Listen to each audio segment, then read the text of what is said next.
بسم اللہ الرحمن الرحیم۔ السلام علیکم، ہمارے چینل میں خوش آمدید ناظرین۔ آج آپ کے لیے میں انتہائی خوفناک، سنسنی خیز اور دلچسپ کہانی لے کر آئی ہوں، لیکن کہانی شروع کرنے سے پہلے آپ سے گزارش ہے کہ اگر آپ ہمارے چینل پر نئے ہیں تو ہمارے چینل کو ضرور سبسکرائب کیجیے تاکہ آپ کو ہماری ویڈیوز سب سے پہلے ملیں۔ پوری رات اور پورا دن ٹرین کا سفر کرنے کے بعد میں تھکا ہوا آہستہ آہستہ قدم اٹھاتا ہوا چلا جا رہا تھا۔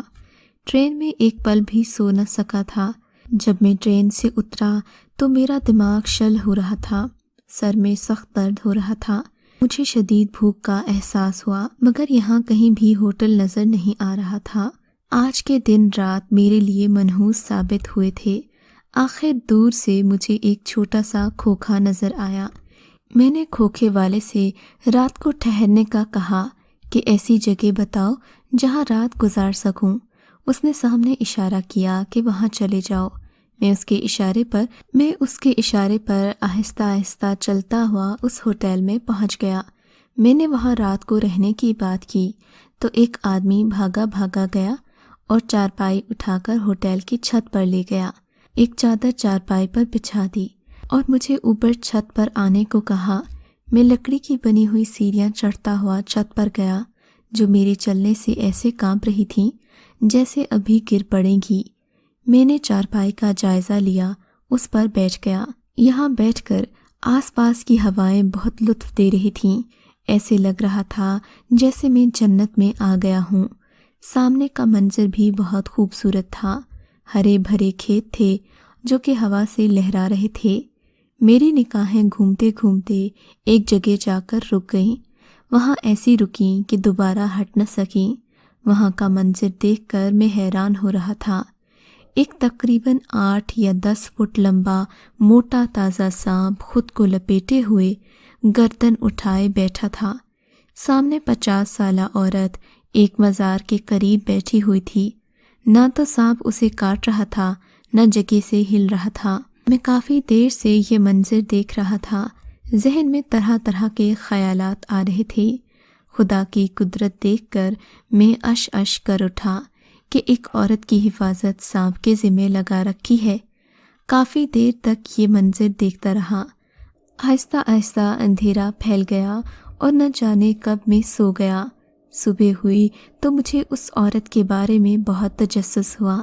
جی چاہا کہ اس کے بارے میں دریافت کروں کہ آخر اس کا کیا معمہ ہے کہ سانپ اس کے پاس بیٹھتا ہے اور اسے کچھ کہتا بھی نہیں۔ یہ معلوم کرنے کے لیے میں اس مزار کے قریب گیا، فاتحہ خوانی کی، دعا پڑھی، پھر اس عورت کو سلام کیا جس کا جواب اس نے مجھے اچھے سے دیا۔ کچھ رسمی حال احوال کے بعد میں نے اسے بتایا کہ اماں جی، میں سامنے شہر میں رات ایک ہوٹل میں ٹھہرا تھا، سرے شام ہی آپ پر نظر پڑی، ایک بہت بڑا سانپ نظر آیا، اسے دیکھنے کے بعد آپ کی حقیقت جاننے آیا ہوں۔ میری اس بات پر وہ مسکرائی۔ سانپ؟ ہاں، وہ سانپ، اس سانپ کی وجہ سے میں ایک بنگلے سے یہاں تک پہنچی ہوں۔ ساتھ ہی اس کی آنکھوں سے آنسو جاری ہو گئے۔ بنگلے کا نام سن کر میں چونکا۔ چہرے سے یہ عورت کسی اچھے گھرانے کی لگتی تھی۔ 50 سال کی ہونے کے باوجود بھی اس کے چہرے پر سفیدی اور لالی تھی۔ میں نے کہا، اماں جی، آپ بنگلے سے یہاں تک کیسے اور کیوں کر پہنچیں؟ میں نے ان کے آنسو خشک ہوتے دیکھ کر کہا تو انہوں نے مجھے اپنی عجیب و غریب کہانی سنا دی جو میں آپ کو بھی سنانا چاہتا ہوں۔ یہ 36 سال پہلے کی بات ہے۔ میں 16 سالہ دوشیزہ تھی۔ میری رنگت خوبصورت اور نئے نقش بے مثال تھے۔ جو مجھے ایک بار دیکھ لیتا مجھے اپنانے کی خواہش کرتا، مگر میں نے سوچا ہوا تھا کہ میں اسی سے محبت کروں گی جس سے میری شادی ہوگی۔ میرے والد صاحب عام آدمی نہیں تھے۔ شہر میں ہمارا بہت بڑا بنگلہ تھا، والد کا اپنا بزنس تھا، نوکر چاکر تھے۔ میری ہر فرمائش منہ سے نکلتے ہی پوری ہو جاتی تھی۔ آباء و اجداد کا تعلق گاؤں سے تھا۔ میں بچپن میں ایک ہی بار گاؤں گئی تھی۔ اب کی بار جب بچپن مجھے یاد آیا تو گاؤں جانے کا دل کیا۔ میں نے بابا جان سے گاؤں جانے کی فرمائش کی تو انہوں نے فوراً حامی بھر لی۔ جب ہم لوگ گاؤں پہنچے تو وہاں حویلی کے نوکروں نے ہاتھ اٹھا کر ہمارا استقبال کیا۔ میرے تایا گاؤں میں ہی رہتے تھے، ان کے خاندان میں بھی ہماری بہت عزت تھی۔ گاؤں میں جو حویلی تھی وہ تایا اور بابا کی مشترکہ تھی۔ یہاں ہر چیز بہت پرکشش تھی، حویلی میں خوب رونق لگی ہوئی تھی۔ میں ان سب میں گھل مل گئی تھی، جیسے برسوں سے یہاں رہ رہی ہوں۔ آخر تو مجھے بھی ایک دن دلہن بن کر یہاں آنا تھا۔ میرا ہونے والا ہم سفر بہت پرکشش انسان تھا، یہاں وقت کا احساس تک نہ ہوا۔ گاؤں کا ہر منظر ہی مجھے دل فریب لگتا تھا، خصوصاً ڈھلتا ہوا سورج جو پورے ماحول کو ایک سحر زدہ سی کیفیت میں مبتلا کر دیتا تھا۔ ایک دن میں نے بابا جان سے کہا کہ مجھے شام کو کھیتوں میں جانا ہے۔ بابا نے اجازت دے دی۔ ہلکی ہلکی چاند کی روشنی پھیلنے لگی تھی۔ میں اپنے 4 کزنز کے ساتھ حویلی سے نکلی۔ تایا کے گھر سے 2-3 نوکرانیاں بھی ہمارے ساتھ چلنے لگیں۔ ہم گاؤں سے باہر نکل آئیں۔ گندم کی کٹائی کے بعد تمام زمین خالی بہت پیاری لگ رہی تھی، تاہم ہم بہت دور نکل گئیں۔ میری کزنیں کہنے لگیں اب واپس لوٹ چلتے ہیں، ہم گاؤں سے کافی دور آ گئے ہیں، مگر مجھے بہت لطف آ رہا تھا۔ میں آگے ہی بڑھتی رہی۔ سامنے ایک بہت بڑا درخت نظر آیا۔ اس درخت کی بڑی بڑی ٹہنیاں زمین کو چھو رہی تھیں، ایسے لگتا تھا جیسے یہ قدرتی چھتری ہو۔ وہ سب تو ایک جگہ تھک کر بیٹھ گئیں، مگر میں درخت کے پاس چلی گئی اور اسی کے نیچے بیٹھی۔ کافی دیر تک وہاں بیٹھی رہی، اپنی کزنوں کو آوازیں دیں کہ تم لوگ بھی آ جاؤ، مگر وہ نہ آئیں۔ کچھ دیر گزرنے کے بعد مجھے احساس ہوا جیسے درخت سے کوئی چیز نیچے اتر رہی ہے۔ پتوں کی سرسراہٹ دیکھ کر میں نے اوپر دیکھا تو مجھے کچھ نظر نہ آیا۔ میں خوف سے لرزنے لگی۔ زندگی میں پہلی بار ایسا ہوا تھا۔ آوازیں جب مزید تیز ہو گئیں تو میری چیخ نکل گئی۔ وہ سب میری چیخیں سن کر میری طرف بھاگیں۔ میرے ہوش اڑے ہوئے تھے، رنگت پیلی پڑی تھی، جبکہ ہاتھ پاؤں ٹھنڈے ہو رہے تھے۔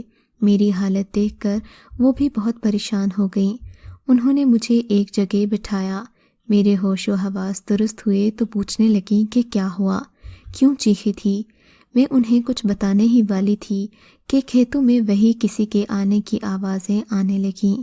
اب چلنے والا میرے سامنے تھا، جسے دیکھ کر میری چیخ نکل گئی اور میں بے ہوش ہو گئی۔ جب مجھے ہوش آیا تو میں حویلی کے ایک کمرے میں پڑی تھی، جبکہ میری حالت غیر ہو رہی تھی۔ سبھی لوگ میرے ارد گرد بیٹھے ہوئے تھے۔ میں نے خاموش ہو کر آنکھیں بند کر لیں، خود کو مکمل ہوش میں لانے کی کوشش کرنے لگی۔ جب گھر والوں نے مجھ سے پوچھا تو میں نے سارا واقعہ سنا دیا کہ ایک بہت بڑا سانپ میری طرف بڑھتا آ رہا تھا، جسے دیکھ کر میری چیخ نکل گئی۔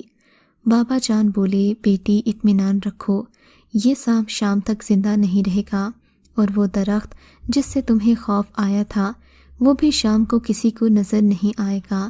بابا کی بات سن کر مجھے اطمینان ہوا۔ اب گاؤں والے بابا کے حکم سے ادھر ادھر بکھر گئے۔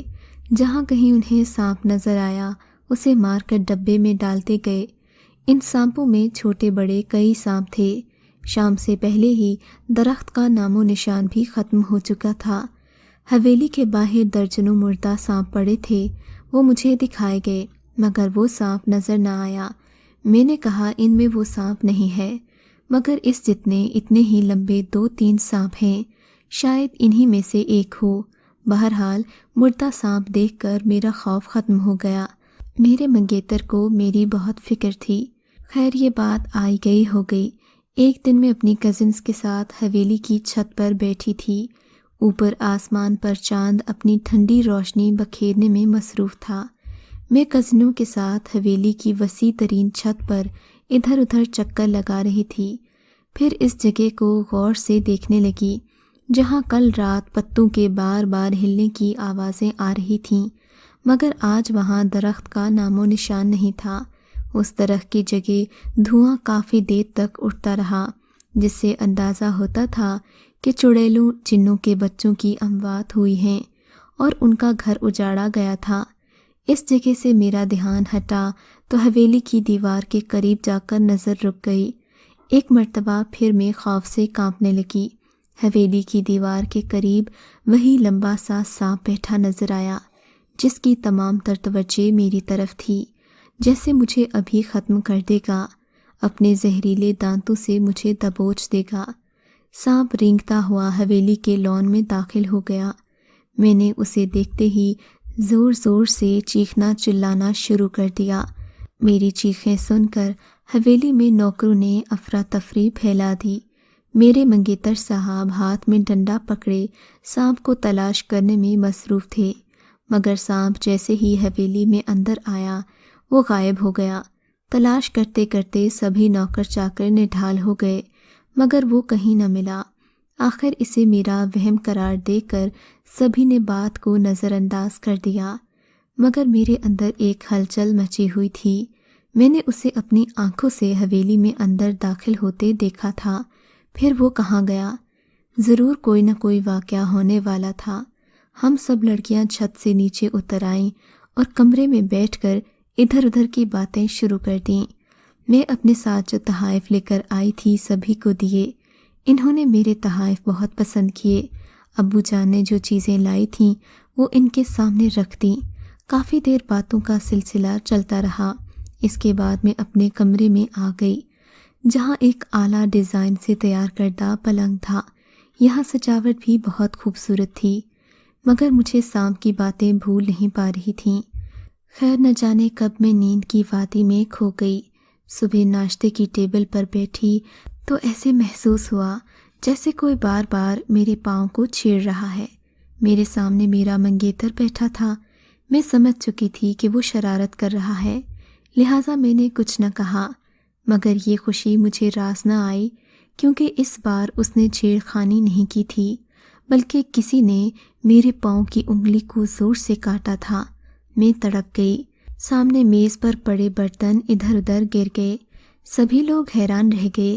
جب سب نے دیکھا تو نیچے کچھ بھی نہیں تھا، مگر مارے درد کے میری چیخیں نکل رہی تھیں۔ حکیموں کو بلایا تو پتہ چلا کسی زہریلے کیڑے نے کاٹا ہے۔ فکر کی ضرورت نہیں تھی، سوجن کچھ دیر میں ختم ہو جائے گی۔ زہریلا کیڑا، یہ کیڑا اندر تک کیسے آیا؟ اسے کون مارتا؟ وہ تو غائب ہو چکا تھا۔ ابو جان نے آج شہر واپس جانا تھا۔ وہ 1 ہفتے کا کہہ کر چلے گئے کہ 1 ہفتے بعد دوبارہ گاؤں آؤں گا۔ میں نے آج کا سارا دن پلنگ پر لیٹ کر گزارا۔ حکیم صاحب کی بات درست تھی کہ سوجن خود بخود ختم ہو جائے گی، مگر آج گھومنے پھرنے کا موڈ نہیں تھا۔ میں کمرے میں بند رہی۔ میری کزنیں سارا دن میرے پاس رہیں۔ رات ہوئی تو میرا منگیتر اور اس سے چھوٹا ایک اور کزن میری حفاظت پر مامور ہو گئے۔ وہ میرے کمرے کے باہر کھڑے تھے تاکہ جس چیز کو دیکھیں، تاکہ اگر سانپ وغیرہ کو دیکھیں تو اسے فوراً اڑا دیں۔ رات کے نہ جانے کس پہر میرے منگیتر کی آنکھ لگی تو اچانک ہی ایک سانپ نمودار ہوا اور اس نے ان دونوں کو ڈس لیا۔ میرا دوسرا کزن تو زخمی تھا، جبکہ میرے منگیتر اقبال کی موقع پر ہی موت واقع ہو چکی تھی۔ پوری حویلی میں خوف و ہراس پھیل گیا، جبکہ میرا تو رو رو کر برا حال تھا۔ حویلی سے 2 جوانوں کے جنازے اٹھنا سبھی کے لیے ایک صدمے کی بات تھی۔ میرے نصیب میں سرخ جوڑا پہننا بھی نہ ہوا تھا، جبکہ جس سے محبت کرتی تھی وہ مجھے ملنے سے پہلے ہی چھوڑ گیا تھا۔ میں بہت اداس تھی۔ میرا جینا چاہتا کہ زندہ رہوں۔ میری وجہ سے میرے 2 کزنز کی موت واقع ہو چکی تھی۔ اب ظاہر ہے مجھے تو حویلی میں ہی رہنا تھا۔ میں حویلی کی عزت تھی۔ خاندانی روایات کے مطابق اگر کسی عورت کا شوہر مر بھی جائے تو خاندان کے ہی دوسرے کسی مرد سے اسے بیاہ دیا جاتا ہے۔ پھر وہ تو میرا منگیتر تھا۔ امی ابو کے فیصلے کے مطابق ابھی بھی مجھے یہیں رہنا تھا۔ اس رات ہماری حویلی مہمانوں سے بھری ہوئی تھی۔ جب رات کا اندھیرا چھایا تو لوگ واپس جانے لگے۔ باقی کے لوگ صبح جانے تھے، جبکہ کچھ رات کو جا چکے تھے۔ وہ رات میں نے آنکھوں میں گزار دی۔ ایک مرتبہ جب گھر خالی ہو گیا، میں ان کے پاس گئی اور کہا، انکل، نہ تو میں اب دلہن بن سکتی ہوں، نہ ہی آپ کا یہ خواب پورا ہو سکتا ہے، مگر ایک بات ہر حال میں ماننا ہی ہے، میری وجہ سے میرے دونوں کزنوں کا خون ہوا ہے، مجھے ان کا انتقام لینا ہے۔ اس بات پر تایا جان نے مجھے حیرت سے دیکھا، جیسے میں نے کوئی عجیب بات کہہ دی ہو، مگر وہ حامی بھر چکے تھے۔ بولے، بیٹی میں ابھی زندہ ہوں، میرے اندر اتنی قوت ہے کہ میں خود انتقام لے سکوں، اور اب بہت جلد وہ سانپ بھی اس دنیا میں نہ رہے گا۔ مگر میں نے کہا کہ میں خود انتقام لینا چاہتی ہوں۔ بدل نخواستہ تایا جان نے مجھے اس بات کی اجازت دے دی۔ میرے اندر خوشیوں کا سمندر ٹھاٹھے مارنے لگا۔ میرے اپنے اندر کی خواہشیں اور تمنائیں تو سب ختم ہو گئی تھیں۔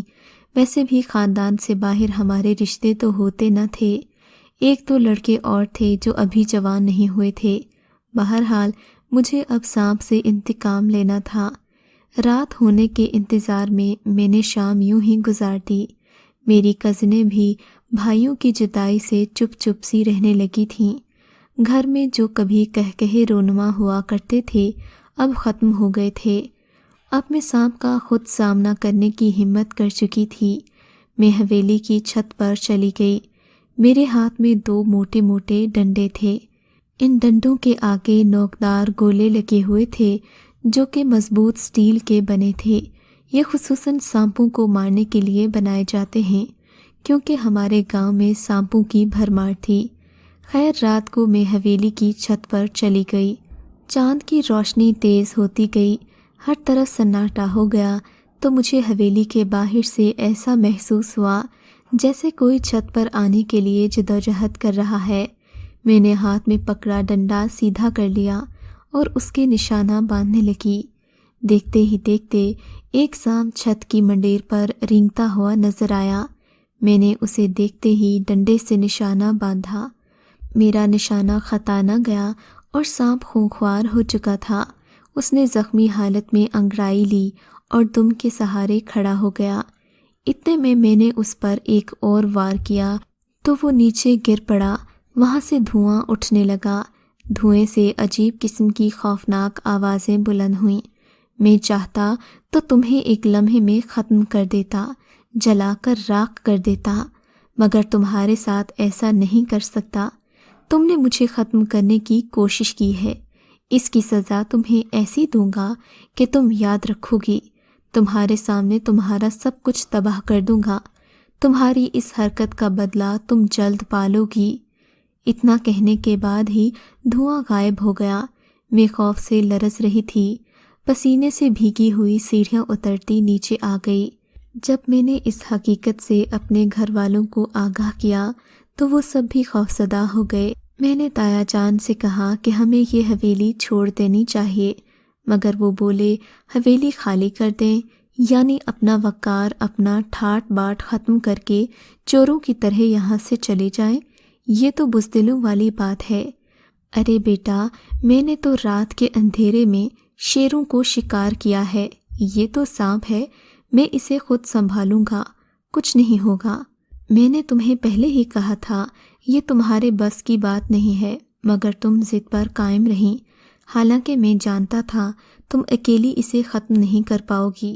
اس کے باوجود بھی میں نے تمہارا دل نہیں توڑا اور اجازت دے دی۔ مگر بیٹی، اب حویلی نہ چھوڑنا، دوبارہ ایسے الفاظ منہ سے نہ نکالنا۔ تایا جان کی باتیں سچ تھیں، میں نے واقعی بہت بڑی حماقت کی تھی۔ اب نہ جانے اس حماقت کا مجھے کیا خمیازہ بھگتنا پڑتا۔ رات ڈر اور خوف میں بسر کر دی۔ سانپ کا اصل روپ کیا تھا، یہ سوچ سوچ کر میں پاگل ہو رہی تھی۔ کمرے کے در و دیوار سے خوف آ رہا تھا۔ باہر لان میں ہوا سے اگر کوئی چیز ہلتی یا سرکتی ہوئی محسوس ہوتی تو لگتا وہ بھی سامنے آ جائے گا اور ابھی میرا خاتمہ کر دے گا، ہم سب کو تباہ کر دے گا۔ میں تو ایک رات بھی یہاں رہنا نہیں چاہتی تھی۔ پتہ نہیں وہ رات کی کون سی گھڑی تھی کہ میری آنکھ لگ گئی اور میں سو گئی۔ صبح آنکھ کھلی تو ہر طرف سے خیریت تھی، ایسی کوئی پریشانی کی بات نہیں تھی۔ میں نے منہ ہاتھ دھویا، ناشتہ کرنے کے بعد ابا سے کہا کہ ابا شہر واپس چلیں، میں یہاں ایک پل نہیں رہ سکتی۔ ابا میری حالت سے واقف تھے، انہوں نے تایا جان سے اجازت لی اور جانے کی اجازت لے کر گاڑی میں بیٹھ گئے۔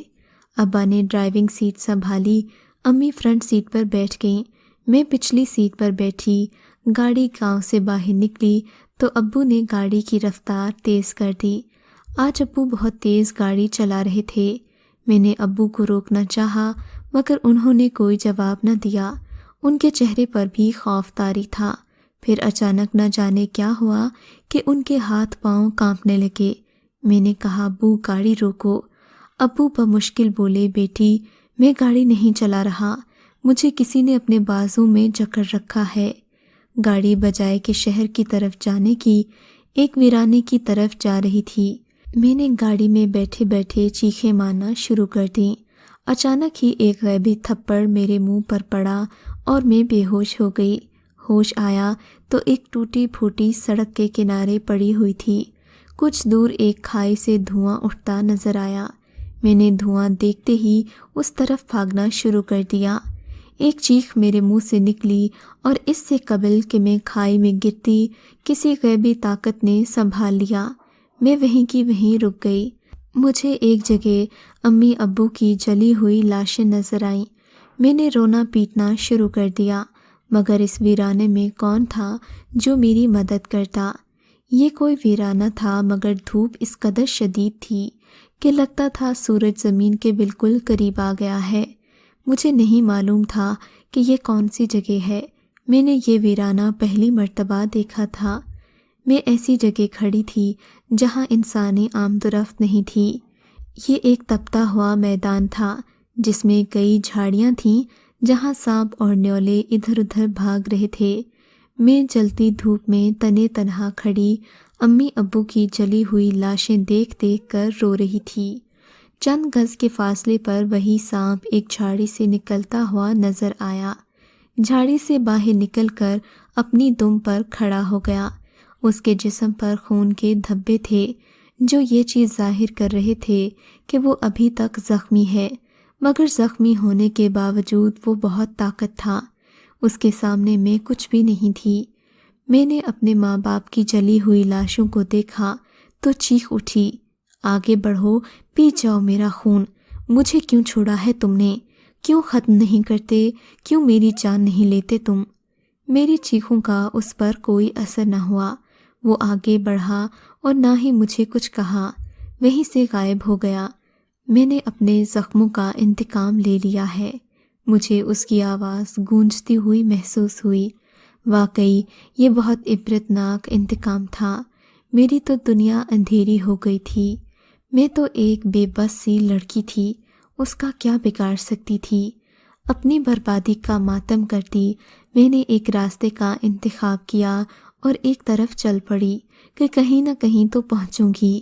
ویرانے کو دیکھ کر میری سانسیں اکھڑتی ہوئی نظر آ رہی تھیں۔ شدت پیاس اور بھوک کی وجہ سے چلنا بھی دشوار تھا۔ آخر کار کافی دیر تک چلنے کے بعد میں ایک درخت کے سائے کے نیچے بیٹھ گئی۔ ویرانہ اتنا زیادہ وسیع و عریض تھا کہ ختم ہونے کا نام نہیں لے رہا تھا۔ چلتے چلتے میرے پاؤں سوج گئے۔ درخت کے نیچے بیٹھے ابھی زیادہ دیر نہ ہوئی تھی کہ مجھے دور سے گرد و غبار اڑتی ہوئی نظر آئی۔ ایسے لگتا تھا کہ کوئی بجلی کسی تیزی کی طرح بڑھتا آ رہا ہے۔ اس گرد و غبار میں ایک گھڑ سوار نظر آیا۔ اسے دیکھتے ہی میرے چہرے پر چمک پیدا ہوئی، ہلکی سی مسکراہٹ آ گئی، جیسے ڈوبتے کو تنکے کا سہارا ہو۔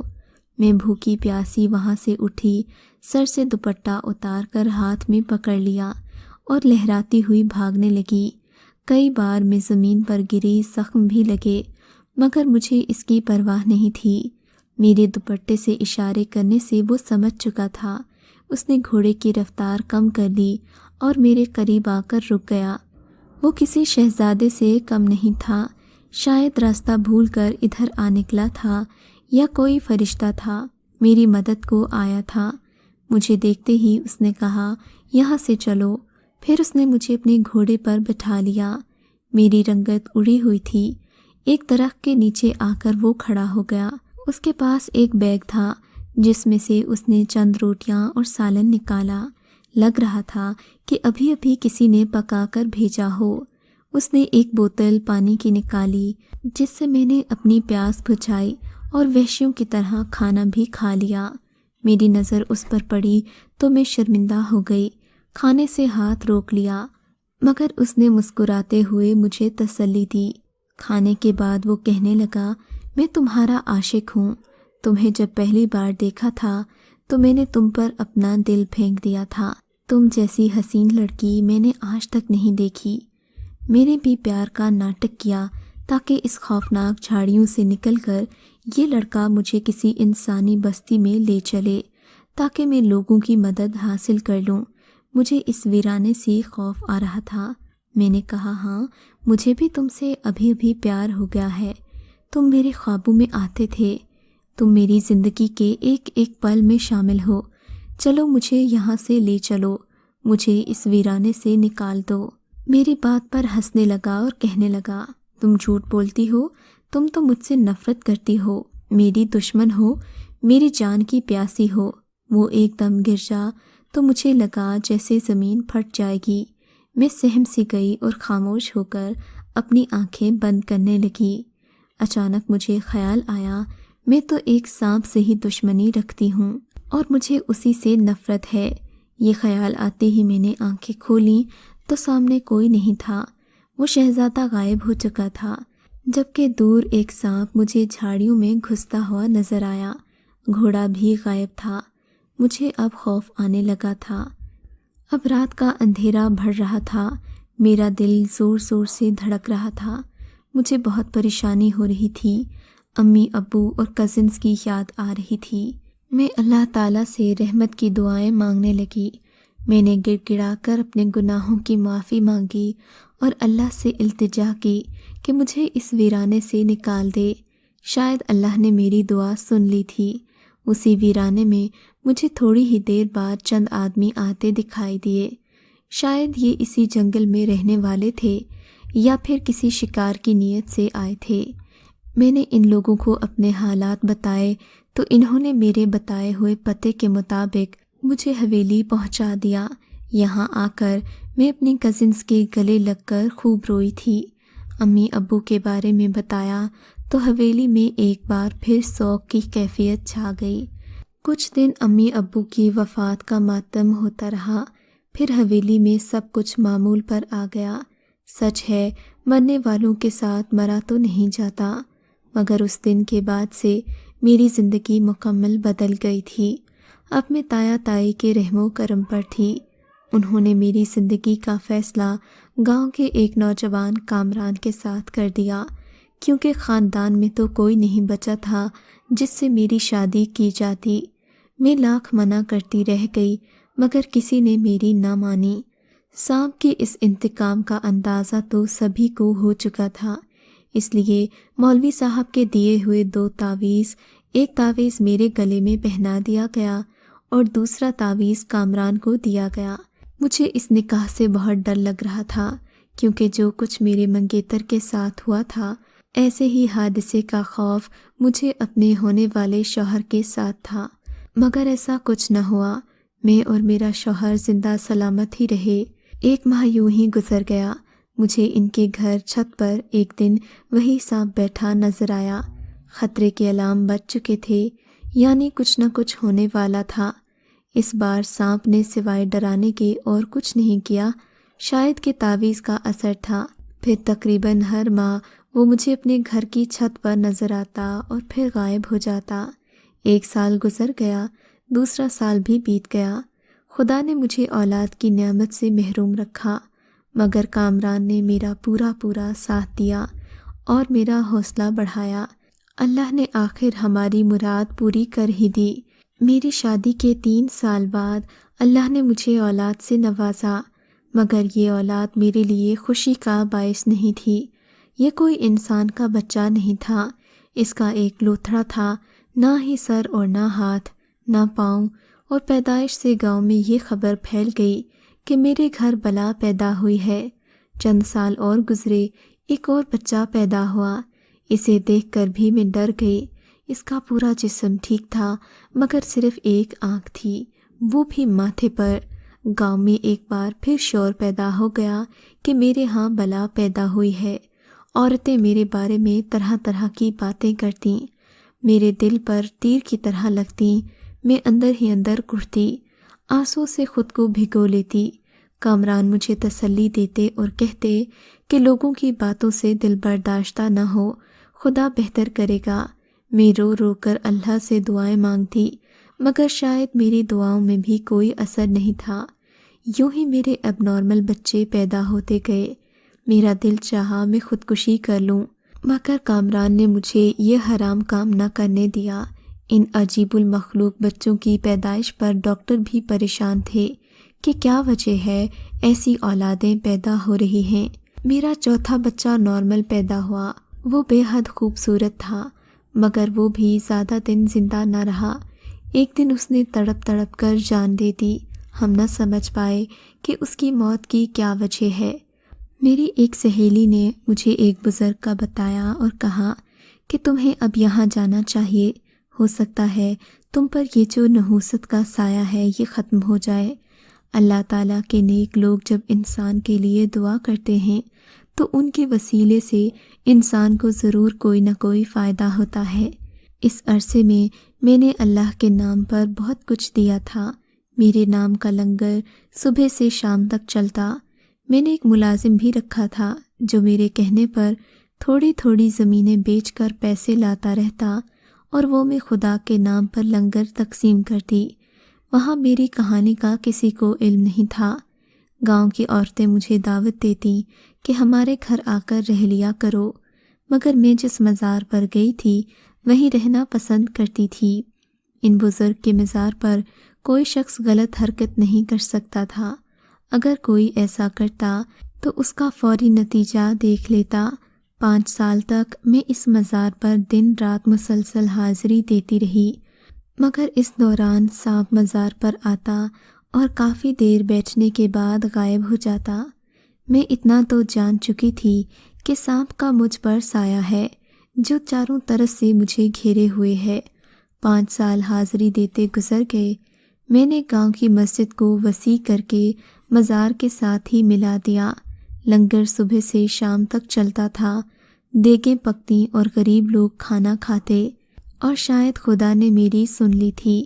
ایک رات میں بیٹھی ہوئی تھی کہ ایک سفید داڑھی والے لمبے قد کے، جتنی قبر تھی اتنا ہی ان بزرگ کا قد تھا، چہرہ نورانی تھا، سر پر سبز رنگ کی ایک بڑی پگڑی رکھی تھی جبکہ عربی لباس پہنا ہوا تھا۔ یہ اچانک میرے سامنے آئے۔ اتنے طویل قد کے بزرگ کو دیکھ کر میں اچانک ڈر گئی، مگر وہ ہلکا سا مسکرائے اور میرے پاس بیٹھ گئے۔ بولے، بیٹی، جس مقصد کے لیے تم یہاں آئی ہو خدا نے اسے پورا کر دیا ہے۔ تمہاری پچھلی زندگی میری نظروں کے سامنے ہے۔ یاد کرو بیٹی، کچھ عرصہ پہلے تم درخت کے نیچے بیٹھی تھیں جو کہ جنات کا گھر تھا۔ بس اس دن سے ایک جن تم پر سوار ہو گیا اور تمہیں پوری طرح اپنی گرفت میں لے لیا۔ وہ تم پر عاشق ہو گیا تھا، اور جب تم لوگوں نے ان کا گھر تباہ کیا اور جلا دیا تو اس سانپ نے کئی روپ میں آ کر تم سے بدلہ لیا۔ تم گھر سے بے گھر ہو گئیں اور تم سے تمہارا سب کچھ چھین لیا۔ بزرگ کی ایک ایک بات سچ تھی۔ وہ جو کہہ رہے تھے بالکل یہی بات تھی۔ بزرگ کہنے لگے، میرے قبضے میں ایسے ہزاروں جن ہیں اور اپنا یہ عمل میں تمہارے سپرد کر دیتا ہوں۔ اس علاقے کے تمام جنات میں تمہارے قبضے میں دیتا ہوں۔ تم چاہو تو ان سے بدلہ لو اور چاہو تو نہ لو۔ اس کے بعد انہوں نے اپنا شفقت بھرا ہاتھ میرے ہاتھ پر رکھا تو میری آنکھیں روشن ہو گئیں۔ مجھے ایک جن نظر آنے لگا جو سر جھکائے بیٹھا تھا۔ میں نے ادب سے ان بزرگ کے ہاتھ چومے۔ چند الفاظ انہوں نے مجھے بتائے کہ پڑھ لیا کرو اور جس جن کو چاہو حاضر کر لیا کرو۔ اس کے بعد وہ بزرگ اٹھ کر قبرستان کی طرف چلنے لگے اور چلتے چلتے ہی میری نظروں سے اوجھل ہو گئے۔ آج میں بہت خوش تھی، خدا نے میری فریاد سن لی تھی۔ صبح ہوئی تو میں نے اپنے ہاتھوں سے پورا دن لنگر تقسیم کیا تھا۔ پہلے تو لنگر چلتا رہا، میں مزار کے ایک کونے میں کھڑی رہتی تھی، مگر آج اللہ نے مجھے خوشی دکھائی تھی۔ یہ لنگر تقسیم کرتے کرتے تقریباً میری تمام زمینیں بک چکی تھیں۔ باقی کی زمینیں میں نے خوش ہو کر اپنے اس ملازم کو دے دیں، اسے اپنی زمینوں کا مالک بنا دیا۔ چند دن اس مزار پر مزید رہنے کے بعد میں ایک انجانی منزل کی طرف چل پڑی۔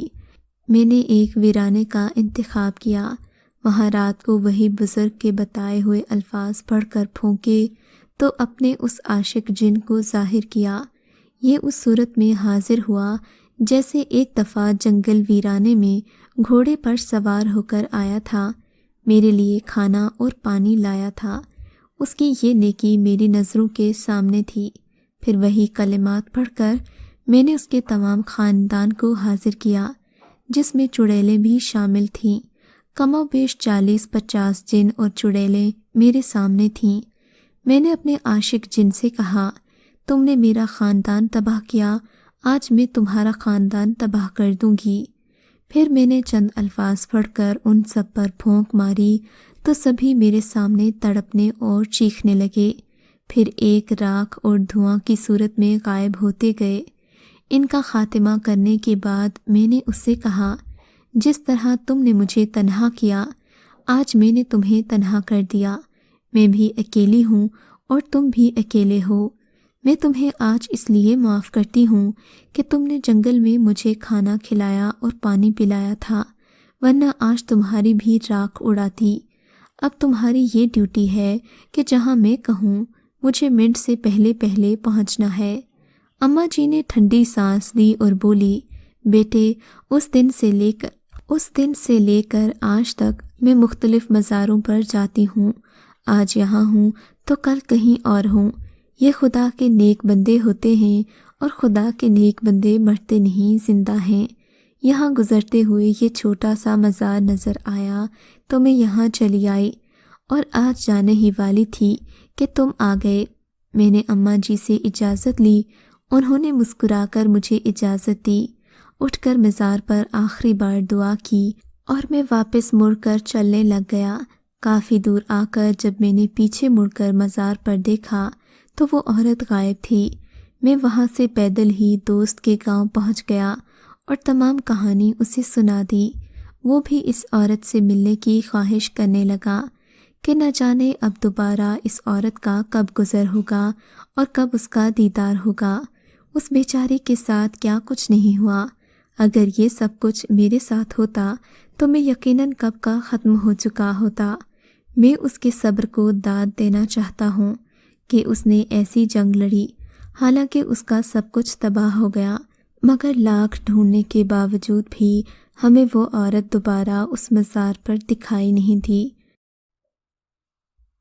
یہ کہانی اچھی لگی ہے تو اس ویڈیو کو لائک کیجیے اور اس طرح کی مزید ویڈیوز دیکھنے کے لیے ہمارے چینل کو سبسکرائب کیجیے۔ اور ہاں، اگر آپ کی کسی دوست، رشتہ دار یا بہن کے ساتھ خدا نہ کرے ایسا کوئی واقعہ پیش آیا ہے تو ہمیں کامنٹ سیکشن میں اس کے بارے میں ضرور بتائیے۔